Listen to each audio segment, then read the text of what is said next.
Hello friend, आज লৈ আছো আৰু এটা সৰু ভিডিও আৰু ভিডিওটো মানে সৰু এটা সেটিং লৈ আছো মোবাইলৰ।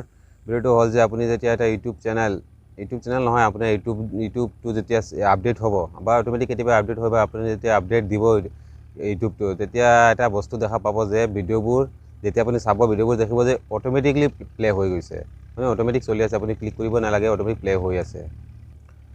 তো এইটো যদি আপুনি ৰখিব বিচাৰে তেনেহ'লে ভিডিওটো শেষলৈকে চাব। আৰু এইটো যে অটোমেটিক যে প্লে হৈ যায়, ইয়াৰ সুবিধা মই তেনেকৈ পোৱা নাই। এটা সুবিধা পাইছোঁ আৰু তিনিটা অসুবিধা পাইছোঁ।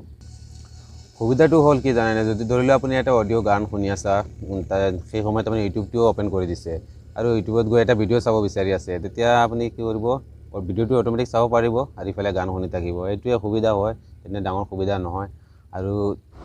আৰু প্ৰব্লেম তিনিটা কি জানেনে? প্ৰথম প্ৰব্লেমটো হৈছে যে আপুনি যদি ইউটিউবটো চলাৰ লগে লগে ভিডিঅ'বোৰ অটোমেটিক প্লে হৈ যাব। তাৰমানে আপোনাৰ ডাটাবিলাক অটোমেটিক গৈ আছে, ডাটাবিলাক অটোমেটিক খাই আছে, ভিডিঅ'বোৰ অটোমেটিক চলে। আৰু 2 নম্বৰ প্ৰব্লেমটো হৈছে যে আপুনি এটা ভিডিঅ' চাব বিচাৰিছে আৰু থাম্বনেইলটো পঢ়িব বিচাৰি আছে, কিন্তু থাম্বনেইলটো পঢ়িবই নোৱাৰিব, ভিডিঅ'বোৰ অটোমেটিক প্লে হৈ যাব। আৰু 3 নম্বৰ প্ৰব্লেমটো হৈছে যে আপুনি এটা ভিডিঅ' চাব নিবিচাৰে, কিন্তু সেই ভিডিঅ'টো অটোমেটিকেই প্লে হৈ যায়, চাবই লাগিব, এনেকুৱা অৱস্থা হৈ যায়। আৰু যদি আপুনি এই ছেটিংটো অফ কৰিব বিচাৰিছে তেনেহ'লে ভিডিঅ'টো চাওক। ভিডিঅ'টো মানে এতিয়া মোবাইলৰ ভিতৰত সোমাব লাগিব, সোমাই পেলাই এইটো দেখিব লাগিব ছেটিংটো। তো বলক এতিয়া সোমাই যাওঁ মোবাইলৰ ভিতৰতে। ক'ত আহিলোঁ ৰে, একেবাৰে এন্ধাৰ হৈছে। কোনোবা লাইটটো জ্বলা, এন্ধাৰ দেখা পোৱা নাই কোনো। এতিয়াই ঠিক আছে।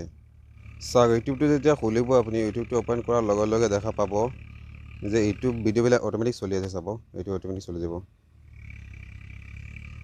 এইটো চাওক, ওপৰতো চলি আছে, এইটো চাওক অটোমেটিক চলি আছে ভিডিঅ'বোৰ। যিটো ভিডিঅ' চাব অটোমেটিক ভিডিঅ'বোৰ চলি আছে, চাওক, দেখিছে? তো এইটো যদি আপোনাৰ অসুবিধা হয় আৰু ছেটিংটো আৰু এইটো অফ কৰিব বিচাৰে তেনেহ'লে ভিডিঅ'টো চাব। এইটো ওপৰত যিটো লিখা আছে ইয়াতে ক্লিক কৰিব।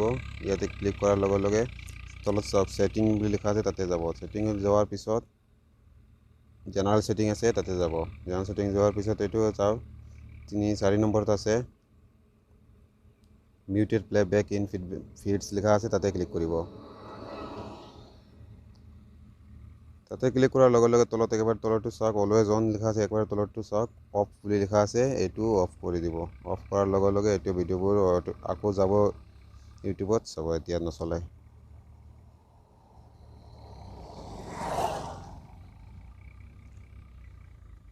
দেখিলে অফ হৈ গ'ল আৰু নচলে ভিডিঅ'বিলাক।